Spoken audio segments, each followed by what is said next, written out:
আন্তর্জাতিক ক্রিকেটকে বিদায় জানালেন পাকিস্তান নারী ক্রিকেট দলের অধিনায়ক বিসমা মারুফ। বৃহস্পতিবার এক বিবৃতিতে তার অবসরের বিষয়টি নিশ্চিত করেছেন পাকিস্তান ক্রিকেট বোর্ড। মাত্র ১৫ বছর বয়সে পাকিস্তানের হয়ে আন্তর্জাতিক ক্রিকেটে পা রাখেন বিসমা। ২৭৬টি আন্তর্জাতিক ম্যাচে পাকিস্তানের হয়ে খেলেছেন তিনি। ২০১৬ সালে দলটির টি-20 ফরম্যাটের দায়িত্ব নেন তিনি। পরের বছরই তাকে ওয়ানডে দলের নেতৃত্ব দেয়া হয়। আন্তর্জাতিক ক্রিকেটে ৬২৬ রানের পাশাপাশি ৮০টি উইকেট শিকার করেছেন ৩২ বছর বয়সী সাবেক এই পাক অধিনায়ক। ক্যারিয়ারে কোনো শতক না পেলেও ৩৩টি 50 করেছেন তিনি। তাই তো অবসর নিয়ে বিস্ময়ের ভাষ্যটা ঠিক এমন।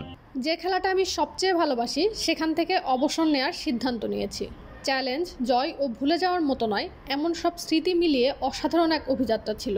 আমার ক্রিকেট ক্যারিয়ারের শুরু থেকে পরিবারের সমর্থন ছিল, সেজন্য পরিবারের প্রতি কৃতজ্ঞতা জানাই। ভক্তদের প্রতি কৃতজ্ঞতা জানিয়ে নিজের অবসর বার্তায় পাকিস্তানের সাবেক এই অধিনায়ক মন্তব্য করেন, ক্যারিয়ার জুড়ে যে কোনো জায়গায় যে কোনোভাবে আমাকে অকুণ্ঠ সমর্থন দিয়ে যাওয়ার ভক্তদের কাছে আমি গভীরভাবে কৃতজ্ঞ।